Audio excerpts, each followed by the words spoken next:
Hello, everyone. We are tuned in today. There is a showdown in Rockingham County in the North Carolina Senate, 26th Senate District seat. I'm here with Paul. I'm Jalen Jones. If you're watching this video, like and subscribe. Content you're not going to get anywhere else. We're going to deep dive into the showdown Rockingham. Wednesday, Trump endorsed the candidate for this race. He endorsed Senate Leader Phil Berger. He's one of the state's most powerful Republicans, if you do not know. And this is going to be a closely watched race, don't you think? Oh, absolutely. This is the first time that Senator Berger has faced a legitimate challenger in years. Legit. He's been in office for 25 years. Yes. And he became the Senate leader after Republicans took control of the legislature in 2011. So he's been a leader in the state Senate and the legislature since, for 15 years. Exactly. And some of those actions he's helped lead help cut taxes, slash regulations, rewrite state policies. You could argue that he is one of the most accomplished Republican legislators in North Carolina history. Democrats controlled the legislature for over 100 years. Republicans finally got power in 2011. And he's been in control of the state Senate since then. On the other side, in the other chamber, in the House of Representatives, we've seen, three different House speakers now. I believe Tom Tillis, Tim Moore, and now Destin Hall. So there's been some turnover over there, but Senator Berger has been the guy who's there all along in the state Senate. And as you mentioned, gotten so many things passed that Republicans had wanted for years. Also, to note on this, Berger successfully helped lead the charge for redrawing the maps to help Republicans in general for the 2026 elections. Well, and that's something that President Trump had wanted. If you read the news, you'll see that he's called on states where Republicans controlled the legislature to redraw their maps to give Republicans a better chance of winning more seats in the U.S. House, right? And some states have done that. We saw with Texas, and then there was California that reacted to Texas. And here in North Carolina, they redrew the seats to give them a better chance of winning an extra seat in Don Davis's district. He's a Democrat, so potentially Republicans could go from controlling 10 of North Carolina's 14 seats to controlling 11. That's if the Republican defeats incumbent Democrat Don Davis. But Trump has thanked North Carolina for doing that, and Senator Berger led the way there. Yes, he did. And to give Page a little love, Page has served as sheriff for 27 years, so he's not a newcomer to the political scene at all. No. And that's why we say this is some stiff competition. Right. We occasionally see people in districts like this get challengers. Incumbents will get challengers that say, oh, they're not right-wing enough or not left-wing enough, right? We don't usually see that up against leaders like this, like the House Speaker or the Senate leader. Page, or if we do, it's some no-name that's never run before. Exactly. Sheriff Page, he's been the sheriff for 27 years. People know his name in Rockingham County, so he's viewed as someone who could certainly take votes away from Senator Berger just because, he's been around. People see him at the coffee shop, at the grocery store. They see him on the news talking about people they've arrested. So, he's got some clout that he brings to the race. Exactly. So I think also location is big on this. We're talking about Rockingham County, right there on the border of Virginia and North Carolina. One of the things Page is going to use against Berger in his campaign is Berger did not allow, or he pushed against the casino that eventually ended up in Danville, Virginia, across the border. Right. Sam Page, in that you can see their district kind of circles around Greensboro. That's that hole there. Greensboro's right there. And this is a pretty Republican district. So whoever wins this primary will almost certainly go on to win the general election. But a few years ago, there was legislation in the General Assembly that would have allowed for a casino in Rockingham County. Yes. And the way it played out sort of upset residents there. Yes. They learned about it, they say, late in the process. And they showed up to county commission meetings and said, we don't want this, we don't want this. Well, they rezoned the property for casino anyway. Ultimately, it didn't happen because the state laws never changed. But some people on the ground there blame Phil Berger, saying like, oh, he should have never let it get this far. he shouldn't have even entertained changing the state law to allow a casino here. Now, Berger has said, hey, one reason it didn't happen is because, we're listening to feedback. He says it's over. You don't have to worry about it. But Sheriff Page says he picked up on that resentment that people have and said, you know what, that Senator Berger, clearly he spent too much time in Raleigh. He didn't do a good enough job of listening to people when all this was going down. Absolutely. And so he's trying to build on that sort of animosity and saying, well, he cares more about what's going on in Raleigh than he does what's going on in Rockingham County. Now, whether or not that's true, obviously Berger will say it's not. Page says it is. It'll ultimately be up to voters. But that's sort of where Page got a foothold in at least the political rhetoric. Yes. And was able to, change some people's minds. So is that where the conversation is born? Berger is not, I don't want to say far right. Berger's not right enough. I think Page is making the argument that, yes, that's one argument he's making. He's saying, I would be more loyal to President Trump than Berger has been. That's sort of subjective.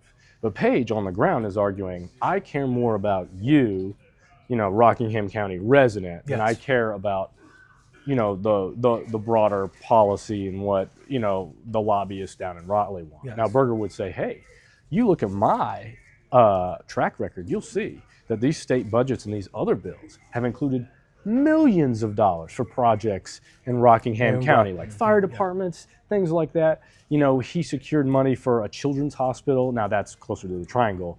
That's opening in a few years. But tons of projects in Rockingham County. And he says, well, the proof is in the pudding. But, ultimately it will come down to whether people have felt heard. Yes. By Senator Berger. If they see those projects that he's funded in their home county, they say, you know what, he's brought home the bread or whatever people say. Exactly.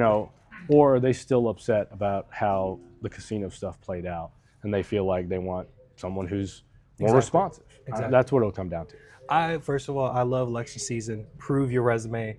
Everybody's trying to prove themselves to basically to the world, get them to come vote, and really this is up to the voters on this one. Yeah. So I love this season. Well, and I think that Trump's endorsement of Page shows that Republicans are taking this race seriously, and they think that Page has a shot of potentially beating Berger. If no one was in the race, would we have seen Trump post on Truth Social? No. That Berger had his full and total endorsement. I don't think so. Exactly. But we also saw back on this story came out just yesterday. Yes. On Wednesday, that a top Republican senator, the majority whip, Amy Galey, showed up at Sam Page's house in Eden on the night before election filing, and she left him a letter that said, "Don't run, don't run." Her letter, I'm paraphrasing, says, if you run, Berger and his allies will spend so much money trying to defeat you, Sam Page, and help Senate Leader Berger, that we won't have as many resources.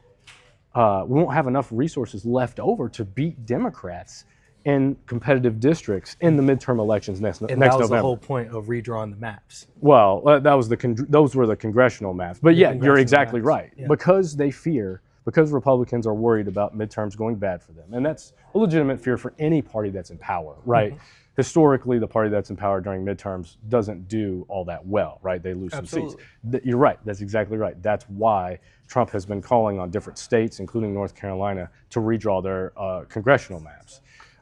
And so, it's all intertwined. There's a plan. Yeah, there's a plan. And, Republicans, broadly speaking, face an uphill battle in a lot of districts. They need congressional redraws, and they need as many resources as they can get to defeat Democrats and some of the competitive districts.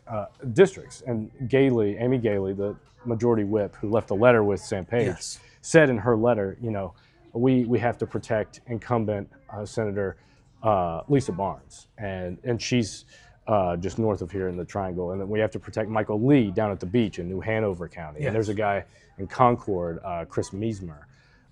She said those districts are trending more Democratic over the years, so we need as much money as we can get to try to defeat them next year. And then we talked a little bit about this yesterday in the newsroom, how whichever party is in the executive seat, usually, statistically speaking, has a tougher time in those midterms. Right.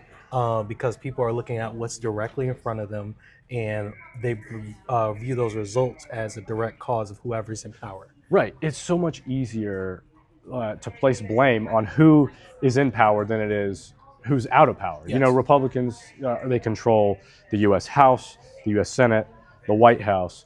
And so if people have problems, if they think the economy's bad, or their kids not being taught well enough, whatever, spending, economy, things like all that. These things, they say, okay, well, who's in charge of that? If it's Democrats, they'll take it out on, hold them responsible. If it's Republicans, like it is now, we expect them to take it out on them at the ballot box. Exactly. So that's in the background of all of this. Exactly. And kind of wrap up that section, Trump praises both candidates. But Trump asks Page to drop out, and he has this special position for him in D.C. with the administration. He's used this method before to help keep relationships alive within the GOP party. But he does want Page to drop out to help save some money there. Right. And Page has been a big supporter of President Trump's for years. He's even visited the southern U.S. border and the border wall to see how drugs enter the country and how they end up in Rockingham County. He's praised Trump, for a long time. And so that may be one reason that Trump didn't insult him or put him down or anything like that in his post. He said, Sam is great, but I wish he would come to Washington and work with me. Now, we've asked Sam Page, hey, what was he talking about there? And Sam Page hasn't said what the president was alluding to. But like you said, we've seen this before in North Carolina. Just last year, there was a congressional race around Greensboro, actually, where former Congressman Mark Walker was going to try to get his old seat back. But Trump had endorsed Addison McDowell, who holds the seat now. And Trump offered Walker a chance to be an ambassador. I forget the exact title, forgive me. I'm pulling it up right now. It's like ambassador. U.S. Ambassador at Large for International Religious Freedom. At large for, I knew it was something religious, for religious freedom. And that's up Walker's alley. He used to be a pastor. And so Walker dropped out of the race and took it. So this strategy has worked before. Now, Page, he says he's staying in. We'll see how that works out. Trump's endorsement typically carries a lot of weight. In a different congressional race in North Carolina last year, we've seen people drop out after Trump endorsed. There was one near the Triangle where Trump endorsed Brad Knott, and we saw Kelly Daughtry, who was running against him in that primary, just drop out of the race after that. So it carries a lot of weight. Sam Page, while he has a lot of name recognition, he also will have probably an uphill battle here. And we'll close out and wrap up. Berger has touted his support for increased immigration enforcement, opposition to environmental regulations, and woke policies, among others. We again, Berger helped lead the successful effort to redraw congressional districts now. And we'll go to Page. And so Page highlights his role as a campaign chair for Trump in 2020 and endorses Trump's tax cuts. And then Page underscored his actual efforts to crack down on illegal immigration as a sheriff, and painted Berger as weak on immigration enforcement as well. Am I missing anything on there? Oh, I'm sure there's a lot we're missing. We can't get to all of it, but those are some of the top lines for what their campaigns are about, and it's sort of a race between someone who says, I'm a better listener than, that's how Page is referring to himself. He says, I'll be more responsive to the people of Rockingham County. And Berger is saying, look at my record. I've delivered. You can see what the money I've gotten to this county. Exactly. He's also, as I mentioned, and this is not I'm not saying this is not my opinion. I'm saying he's accomplished, a whole lot as a Republican. The resume stacked. Right, his resume stacked, and whether or not people like what he's done is a different matter. They do like it, but his record's long, and like you said, he has a proven record of getting things done, or not stopping things that Republicans didn't want to get done. Exactly. So again, I think that's going to wrap it up today. We'll do another update for you guys as we get closer and closer, and 2026 is going to be a big year. That's right. It's going to be fun to cover. That's for sure. I know, right? And we still need to talk on the record about how these elections and how these campaigns are evolving more with the digital age and social media. Oh gosh, I'm already starting to get text messages. It's crazy. Again, like and subscribe, follow for more. And guys, I hope you enjoyed this video.